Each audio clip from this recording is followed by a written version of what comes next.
पाकिस्तान में भयंकर बवाल मच गया है। तहरीक-ए-तालिबान पाकिस्तान यानी टीटीपी के आतंकियों ने पाकिस्तान के कई बड़े सैनिकों को घर से उठा लिया है। ज्यादा हैरानी की बात जो है वो ये है कि ये खैबर पख्तूनख्वा से नहीं हुआ, ये बलूचिस्तान से नहीं हुआ, ये हुआ है तो कहां से? ये हुआ है तो पंजाब से। लाहौर समेत पंजाब भर से 6132 अफराद डिपोर्ट किए जा चुके हैं। आईजी पंजाब डॉक्टर उस्मान अनवर ने कहा है कि मुहिम के दौरान 8227 गैर कानूनी मुकीम बाशिंदों को होल्डिंग सेंटर्स पहुंचाया जा चुका है। कि अगर पंजाब में घुस करके वो ऑपरेशंस कर रहे हैं तो कितने पावरफुल हैं वो पंजाब में जो एरिया स्ट्रॉन्ग होल्ड है पाकिस्तानी आर्मी का। पाकिस्तान की स्थिति जो है वो बिगड़ती ही चली जा रही है और ज़्यादा हर दिन में होता चला जा रहा है। आज की अगर हम बात करें तो ना ही फ़ौज हो, ना ही आईएसआई हो, ना ही जो नेताओं की इतनी बड़ी टोली है, चाहे किसी भी पार्टी के हों, राज्य सरकार हो, केंद्र सरकार हो, सेनेटर्स हों पाकिस्तान के, किसी के पास में एक फाइनेंशियल प्लान मौजूद नहीं है कि आखिर इस देश को कैसे आगे बढ़ा करके ले जाना है, कैसे इस देश की जो है वो आगे की दिशा दशा तय करनी है। अब इसमें सबसे बड़ी जो चीज़ें आती हैं, जो सबसे बड़ा मामला फंसता है, वो इस चीज़ का भी फंसता है कि आखिर एक्सटर्नल फंड क्या कहीं से मिल सकते हैं। तो पाकिस्तानियों को समझ में आ गया कि जी नहीं, इतनी अच्छे अब दिन भी नहीं रहे, किस्मत भी नहीं रही, और चीन ने इतना ज़्यादा बता दिया कि देखो हमारा डूब गया, तुम्हारा नहीं बचेगा, किसी का भी पैसा नहीं बचेगा इस देश में।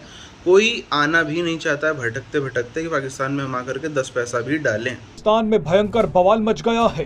तहरीक-ए-तालिबान पाकिस्तान यानी टीटीपी के आतंकियों ने पाकिस्तान के कई बड़े सैनिकों को घर से उठा लिया है।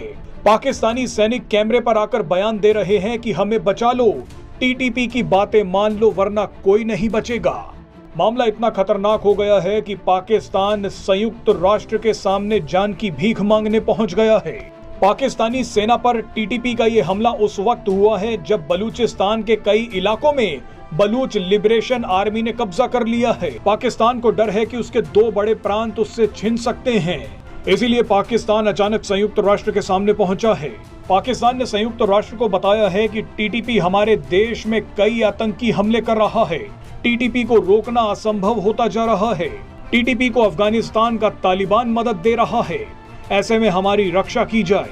पाकिस्तान के केंद्रीय गृह मंत्री मोहसिन नकवी ने अफगानिस्तान के लिए नियुक्त संयुक्त राष्ट्र के विशेष प्रतिनिधि इंद्रिका रतवाटे के सामने जान की भीख मांगी है। नमस्कार।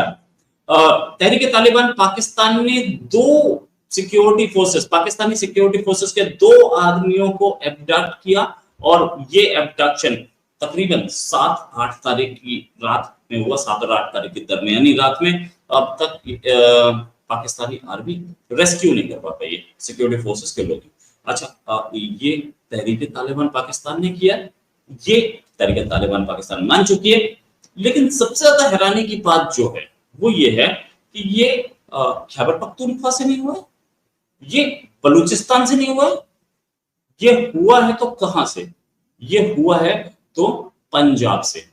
नॉर्मल लोगों को शायद वो कुछ कहते नहीं है, ऐसा बलूचिस्तान लिबरेशन आर्मी के लिए मैं बोलता था, अब शायद टीटीपी के लिए भी बोलना पड़ेगा, क्योंकि टीटीपी ने भी किसी आम आदमी को नहीं मारा है। फितना खवारीज और ये और वो, तो वो भी एक जिहाद चला रहे हैं, वो सारी कहानियां आपके सामने हैं। लेकिन सच ये है कि अगर पंजाब में घुस करके वो ऑपरेशंस कर रहे हैं तो कितने पावरफुल हैं वो पंजाब में जो एरिया स्ट्रॉन्ग होल्ड है पाकिस्तानी आर्मी का। स्टार्ट से आप देखिए, मोटरसाइकिल पे लोग आएंगे और आकर के पुलिस वालों को मारेंगे। ये बलूचिस्तान के अंदर का पार्किंग का सीसीटीवी वीडियो है। ये मुस्तांग रोड क्वेटा बलूचिस्तान का है और इसमें 3 पुलिस, एक जो सब इंस्पेक्टर है जिसमें से, उनको मार दिया गया सरेआम। आपको बहुत पहले बताया था कि एक बड़ा हमला होगा खैबर पख्तूनख्वा में, अभी तक नहीं हुआ, नो डाउट अबाउट इट, साफ दिख रहा है। लेकिन एक चीज कि अब जो लोग पहले मतलब पिछले तकरीबन 1 हफ्ते 2 हफ्ते से बहुत सारे लोग बोल रहे थे कि यार कोई बड़ा हमला नहीं हुआ, कोई बड़ा हमला नहीं हुआ, कोई बड़ा हमला नहीं हुआ, और क्यों बोल रहे थे? वो दिखाना चाहते थे कि रोहित की खबर छूटी निकली।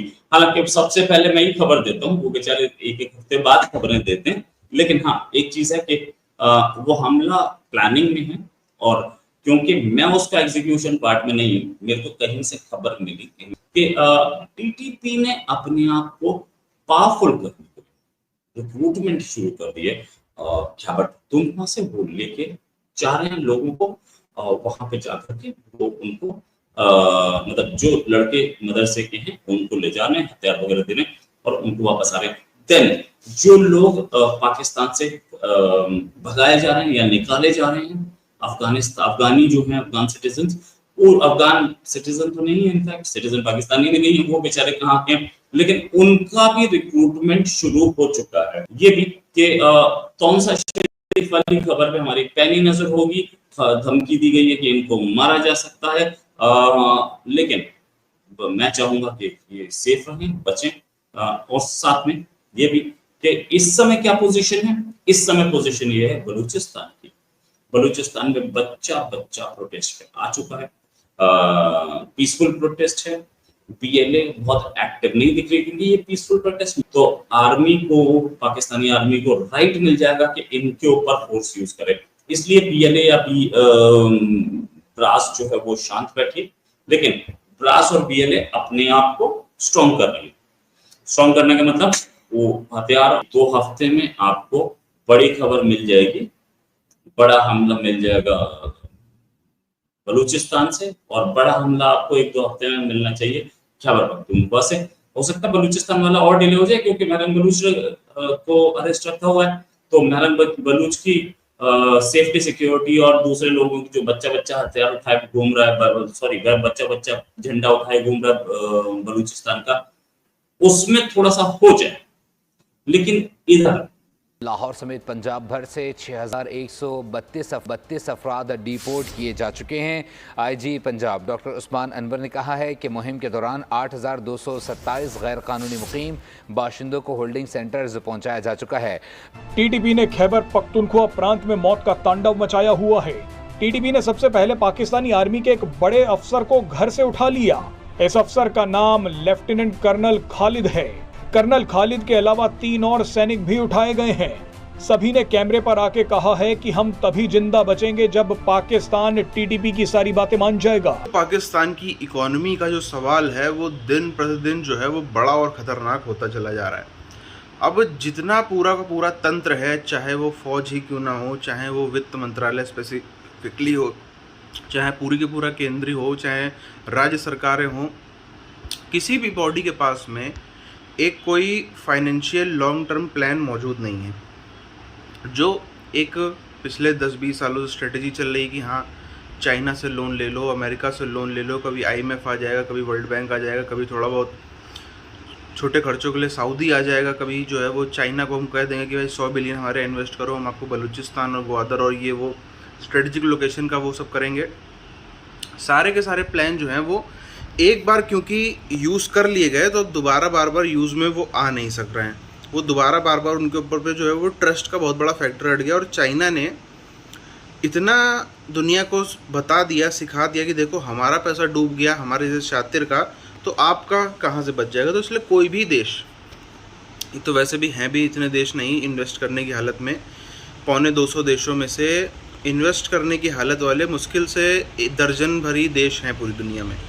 उन दर्जन भर देशों में चाइना ने इतना बोला, इतना मैसेज अपना आगे पास ऑन किया कि सबका कुछ खास इस एरिया में इंटरेस्ट भी नहीं था, और अब जो थोड़ा बहुत था वो भी ट्रस्ट फैक्टर पूरी तरीके से ख़त्म हो चुका है पाकिस्तान के ऊपर। क्योंकि BRI का और जो CPEC का प्रोजेक्ट था कब आया था, 1 दशक से भी काफ़ी ऊपर हो रहा है, 12-14 साल हो रहे हैं, मगर उसमें प्रैक्टिकली 1 पैसे का भी कुछ भी जो है ज़मीन पर हमें देखने को नहीं मिला। चाहे आप देखो कुछ ज़रा सा भी CPEC का कोई भी एरिया ऑपरेशनल हो तो कुछ नहीं है।